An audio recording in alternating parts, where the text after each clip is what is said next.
E Huahine ma, e whai anō mai tātou e shu ia Hiti FM, e wharo mai tātou i tātou mo pro api, no te Hiti e no te motu, narato i te reo te Hiti.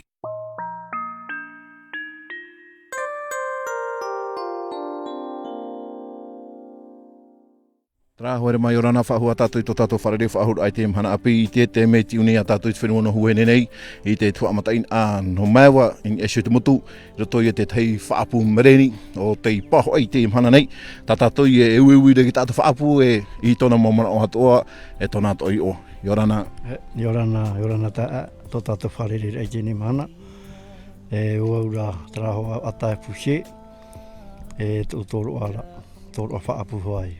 Te te wira ia o e ATAE Fouche, mai te teime tanuhia mai e te whaapu e te teime ua whaauta, ua parame pene mereni, e hai te maoro ai te teime. Mi te omua ki tanu rahia, mi te mea rai piti au e hoa he pitoma, tēnei ki tanu rahi e te Huahine Papa e hia. E hia hei apo tao e tanu mai e te whaapu. I te paramau ki ta atu ara rai mahai a tau tini apo. Te mea whaapu api te a teire hahuhia, a teire whaahupahia, e umanui a mai te uhipara. Pēnei no te omuat a te whaanhaut a hou tanuhui atu ai, e au i ta ap ohia, e me ohia nei no oto i te rea tua. Paramau, te rea wira ta oe no ho e tātai mana ora hare whaapu, e re te hipa ohie, e au i te whaapu nā mua roa, i a hahuhia, e muri me te hahura, i fōi e hare whaanyeine me te repo. E tāna e mai ke repo te uhingi tu hai uhipara, e rire i hamatai te pāti e te apu.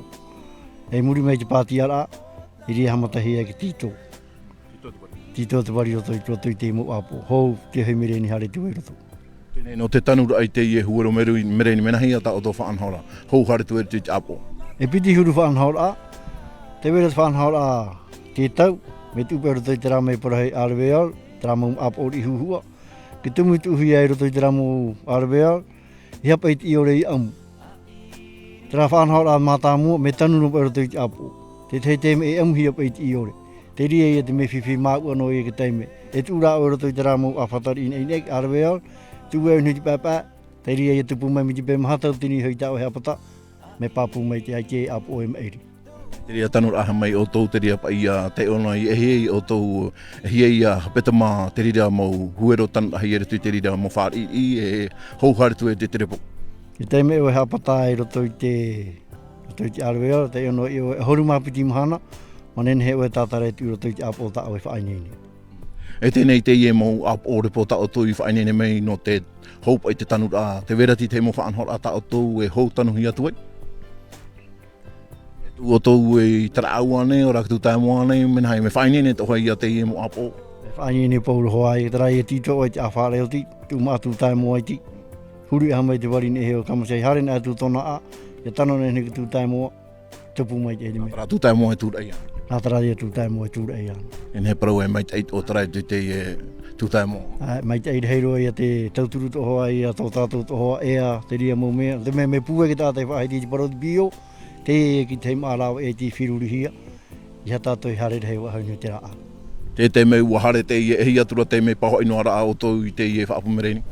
Te i e ke toru rau ki te mei, tō mātou paho ino ara. O manui o mai te whaapu tā mātou i whainini. Hare e hi atane te wera ti te numera? Te hepatu me eri enei e mahatane i awha e hia.